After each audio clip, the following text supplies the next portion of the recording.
folks, and welcome to Subjective Thoughts. And our comic for today is Space Usagi, Death and Honor, Issue 3 by Dark Horse. Now, there is fighting, shooting, killing, and explosions in this one. So, if you are in any way squeamish, you have been warned. Also, spoilers. Alright, here's the team.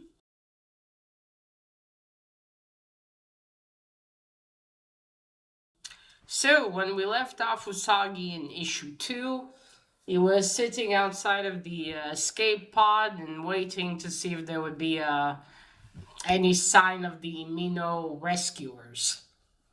And then he saw Matabe's turtle-shaped spaceship.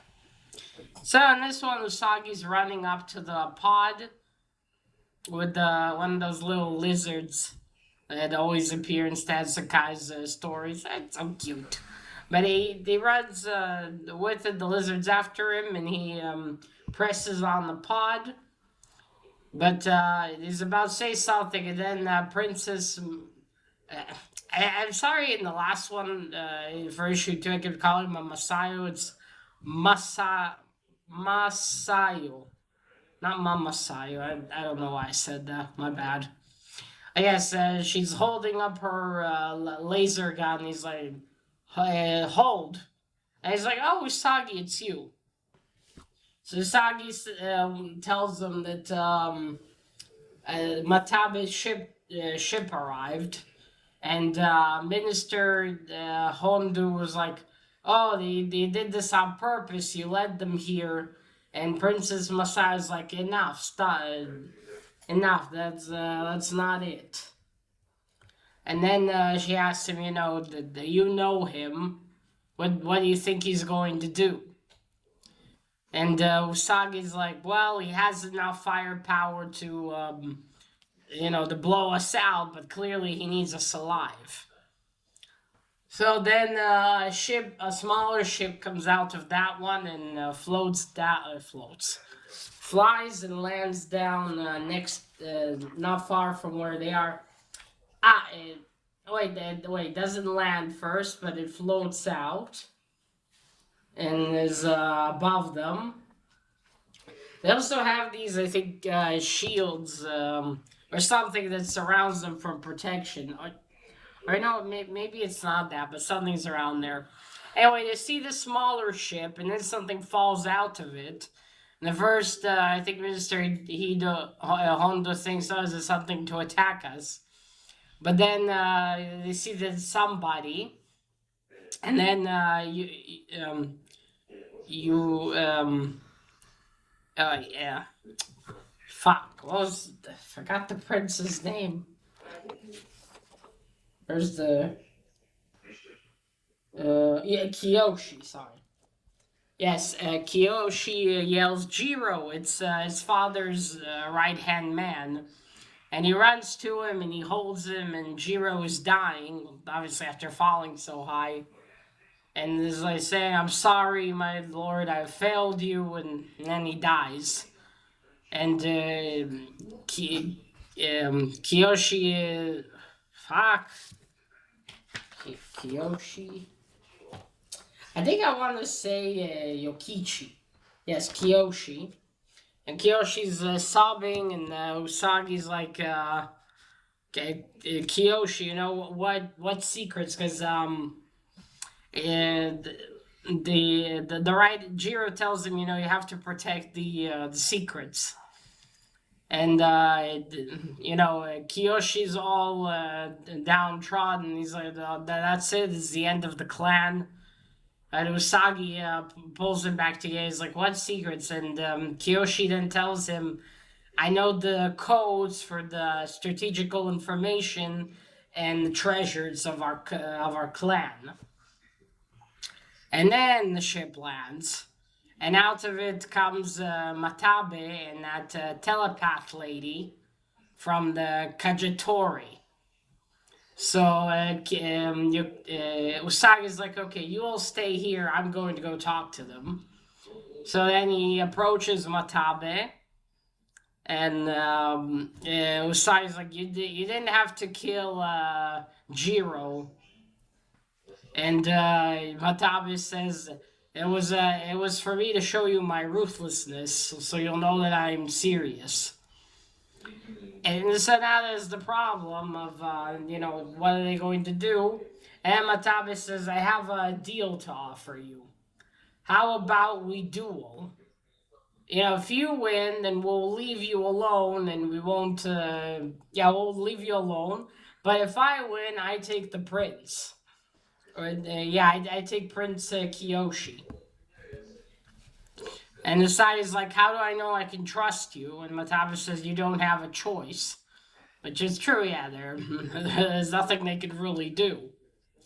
So Usagi agrees and goes back to everyone, and he tells them about this, and Princess Masaya's like, can he be trusted? And Usagi says no, but again, he's right. What choice do we have? So but Lord, not Lord, Minister Han just says, but you don't even have armor like he does. And Usagi says, I have the armor that I was going to wear to meet you in my ship. So he's going, he says to Kiyoshi, Kiyoshi, can you help me put it on? And Kiyoshi's like, of course, Usagi. And they go, and then Usagi talks to him. Kiyoshi's confident in his abilities. I'm sure he can defeat him, even though he's a skilled swordsman. And Usagi's like, I thank you for your confidence in me, but keep have your sword at the ready, Kiyoshi. Which I think he implies that if he doesn't win, then Kiyoshi needs to commit seppuku, kill himself in order to not get caught. And Kiyoshi's like a glow-ping, like, I understand, Usagi. Oh, that he comes back dressed in armor, and Minister Honda's like, this is no armor, this is decorative armor. It's like cardboard in comparison to what Matabe has on. And Usagi's like, well, there's no choice, it's the only thing I have. So then he goes on to the duel, so that telepath lady, she's there, and they're next to a ship, and they're like, okay, these are the rules. No one around interferes. It's just a fight between you and me. And so begins the duel between Matabe and Usagi. Matabe gets in a few hits in there because, again, Usagi's armor is not proper armor for fighting. It's a decorative one. But still, he matches him. Meanwhile, as they are fighting, that telepath lady, she's looking over at, and I also think Matabe is thinking about it as he's fighting him. Now she has to do her part. So she's looking at Kiyoshi and focusing on him, and then Kiyoshi hears in his head Kiyoshi, and he turns around and he starts walking toward her. And she looks at him, don't worry, little one, this will not hurt a bit. And she puts one finger on his forehead and holds up the finger of her other hand up. And it concentrates. But it's only a few seconds, and then Princess Masayo says, hey, stop that and get away from him. And she's holding her laser gun. And she's like, of course, my lady. I did not harm the young lord. Kiyoshi goes to Princess Masayo, and the telepath lady goes away laughing, and she gets inside the ship, and she tells the two pilots in there, all right, let's go. Matabe has outlived his usefulness. Take me back up to the ship. And they're like, but we can't leave him, he's our lord. And she's like, I'm in a position to give you simple pilots very good promotions. And they're like, all right, get comfortable, my lady, we're going. As you can see, Matabe inspires a lot of loyalness. Okay, so they fly up, and Usagi and, of course, Matabe see that. And Usagi's like, well, looks like they've abandoned you, Matabe. And Usagi says, and then Matabe's like, no, that treacherous. I'm sure he wanted to say that treacherous bitch. Okay, let me just see. Okay, yeah, that treacherous bitch. And Usagi tells him, well, come on, Matabe, just give up. There's nothing that you can do. And he's like, no, never. I've got nothing to lose. The Kagetori abandoned me. Now the real fight begins, or betrayed him, more accurately. And he hurts Usagi with a sword above his on his forehead, or above his eyebrow. Then we move on to the telepath lady. She's flying up to the ship. As they are flying, they see the Mino fleet arrive. And one of the pilots tells her, she said, yes, the Mino fleet has arrived earlier than we expected. But that doesn't matter. Go. They get inside the ship while outside, the Mino fleet is attacking their ship, the big turtle ship. She goes inside and she says, all right, prepare for the, like this light speed travel thing where they whoosh through. But they can't do it because all of the Mino flies are in their way. And she said, well, clear the way in any way you can, any way possible. And he said, well, we're going to have to sacrifice some of our flyers, madam. And she says, so be it. So flyers are coming out. The fight continues outside. Then she goes to the center and says she needs to communicate with the Kagetori. What was he? Lord Commander something Nero, his name. And it's like, okay. And then she goes and she said, Lord Nero, I think this is how she calls him, I have the information you need. Now, while this is happening outside, one of their ships is blown up by the Mino fleet, and it's half of it's destroyed, and the other half is flying towards the turtle spaceship. And as she's about to tell Nero the codes and everything he needs, she turns around and she sees that I don't know why none of them are running, because it's her and someone else who tries to at least run, but she's just standing there. And he's calling her, and then boom, the half of the ship goes through the turtle ship through the eye, and well, yeah, she's probably dead. So there's that. Then we go back to Sagi and Matabe. They continue fighting. And we see the ship burning, the turtle spaceship burning. Also, the telepath lady, before she ordered to have everyone that's on the planet killed. So yes, yeah, the turtle spaceship is burning and falling.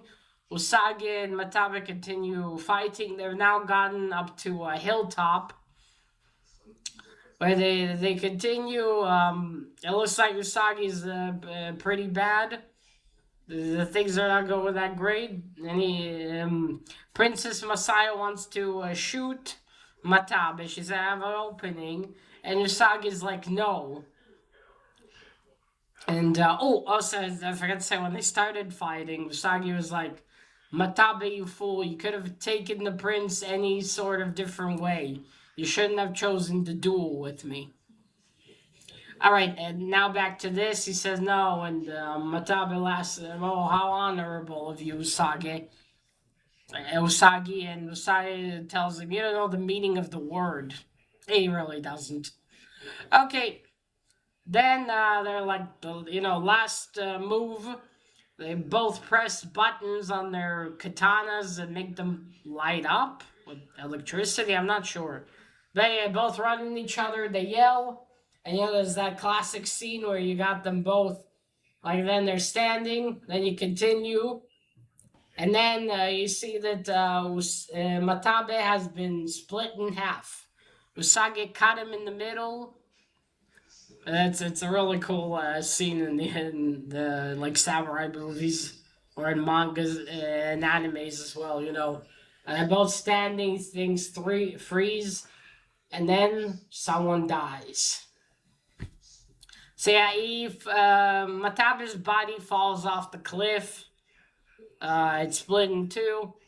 Up in the sky, Usagi's looking up, and that's when you see the turtle spaceship burning and falling. And then Usagi faints, falls. Princess Masaya runs to him, and also Kiyoshi runs to him. Princess Masaya holds him up, and Usagi is he. And Minister Hondu says no, he's all right. He just fainted from exhaustion and blood loss. We will tend to his wounds immediately. Also, before that, while the fight went, he was hugging the little maid, the attendant. Then we see he points Minister Honda to a ship that's flying toward them. It's one from the Mino fleet. Then we go on to the epilogue. It's 3 days later. Yokichi. Keep thinking of Yokichi. Kiyoshi and Usagi are walking. They are now in the home world of the Mino, in their castle and everything. Kiyoshi is happy to see Usagi. He's been 3 days in the like a medical chamber to heal himself, and he's almost fully recovered. And Kiyoshi's got that lizard from the planet walking next to him, and Usagi tells him, "I like your new." Sorry. Oh shit! Sorry. And Usagi tells him, "I like your new pet." And he tells them all, I heard they grow really, really big. So Kiyoshi's like, oh, so that means I can't keep him. And Usagi tells him, well, you're the Lord now. You can do whatever you want. And Kiyoshi's like, oh, right. And then he says, I can't believe it, Usagi. That I'm the Lord now and everything. And Usagi said, well, that's how things are now. Now there's going to be a union between our clans. So then they go. Kiyoshi's going to meet his future father-in-law, the Lord of the Mino, and he's of course nervous. And he asks Usagi, Usagi, are all grooms? Oh, they go to a door. Usagi opens it with his hand, and he asks, and Usagi tells him, you're gonna make a really handsome bridegroom. Bridegroom, that's what they call him. Yeah, I think. Then Kiyoshi asks him about the nervousness, and they say, "Yeah, so I've heard." And then Kiyoshi asks, well, you never married Usagi. You haven't found the right person? And Usagi's looking like, yeah. And Kiyoshi's hugging his pet lizard and was like a cat rubbing against him. Then Kiyoshi starts walking down the hall to meet his future father-in-law. It's just a meeting of the two of them. He's walking, but then suddenly he turns around and runs back towards Usagi and hugs him and asks him, Usagi, do you think I'll make a good lord? And Usagi's like, of course you will, Yukichi. It's for Yukichi. How the hell keep thinking of Yukichi. Of course you will, Kiyoshi. It's such a cute moment. They're hugging. And he's like, don't worry, I'll be outside waiting for you in the garden. Well, we go to outside in the gardens. It's very lovely there. Usagi is sitting and sipping tea. Minister Honda appears and asks if he can join him. And Usagi's like, of course. And he apologizes for mistrusting him. And Usagi tells him it's all right, you were doing your job. And thank you, for speeding up the wedding. Because in 2 days, the wedding's going to occur. And it's going to make the clans stronger. And Minister Honda says, now we have the codes and already all of the scattered, Kiyoshi's scattered clan are supporting him and everything. And Usagi tells her, that's very optimistic of you, Minister On. They say, well, it's a time of union. Some optimism is nice. Now, if you excuse me, I have something to attend to. And he leaves. And then someone calls Usagi, and he turns into Princess Masayo. And Usagi's like, you look beautiful. She's wearing something lovely in purple. And then he's like, I'm glad you're here. I wanted to say goodbye. And she's like, goodbye?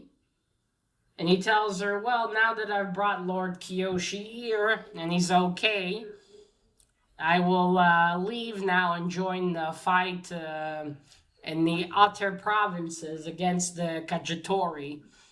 And Princess Masaya's like, no, don't leave. We don't want you to go. And he looks at her, and she looks at him, looks like they're about to kiss. And then he turns his head away. And she's like, Usagi, I don't. And then a maid appears, and she says, my lady, Princess Masayo, is asking for you. And she tells her, oh, tell her I'll be there in a few minutes. And Usagi turns to her, you're not Princess Masayo? And she said, oh, I'm sorry, I thought you'd been told. So I was right. I was right. She was not the princess. The little attendant that was with them was the princess. I had a feeling. Because again, the way she conducts herself doesn't seem very much like a princess. So yes, this was all a ruse by Minister Honda to protect the princess. He told them that they must switch identities just in case. And so it's like, oh. And they're like, well, then who are you? And she tells him, well, I'm the princess's bodyguard and tutor. And he's like, and Sagi's obviously very happy. He's like, and what's your name? He says, Tomo. And then it ends with them hugging. Oh, it was so cute. All right, cover. So this is a really cool one. You see Usagi, although he's not dressed like that, about to fight Matabe. There he is over there. I do really like this composition. It looks cool. I like all the blue colors. Alright, let me show you a couple of pages.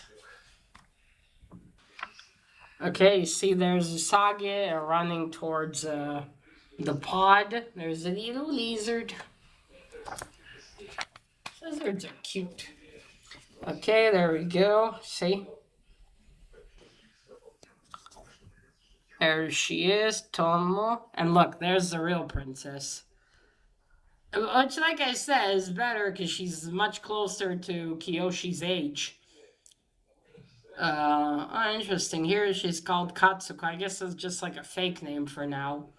But hey, you see, she looks much closer to Kiyoshi's age. And they seem to be getting along, so that's good. There's the ship. There's great color and art. Alright, so this has been Space Usagi, Death and Honor. And I really enjoyed this one. I love how it's, like the future with spaceships and everything, but how they keep all the tradition and a lot of things from the Edo Japan period, or at least so it seems. It's really cool because they're all, dressed still the same. There's no, like, spacesuits, it's still regular swords and everything. Well, kind of. They have electricity in them. But this has been a great story. Shame I didn't remember to subscribe back then and got it all in full, but at least now I've read all of it. And it has been great. I love these Tansakai stories. Now I can continue on to the next Space Usagi. I wonder what's gonna continue. Is Usagi gonna go? And I think Tomo might be also the one that regular Usagi's in love with. I think if that is her name. I can't remember now. But the name rings a bell, that's for sure. But it's just awesome. It's a great story. Cool fighting, some explosions there at the end. A lot of awesome stuff. I'm really glad I got this one. And I'll see what other adventures Space Usagi's gonna go on. Alright, folks, so that is it. Let me know if you've read Space Usagi issue 3 and Death and Honor issue 3, and what did you think about it? Now remember, collect what you're passionate about and share it on YouTube. Bye!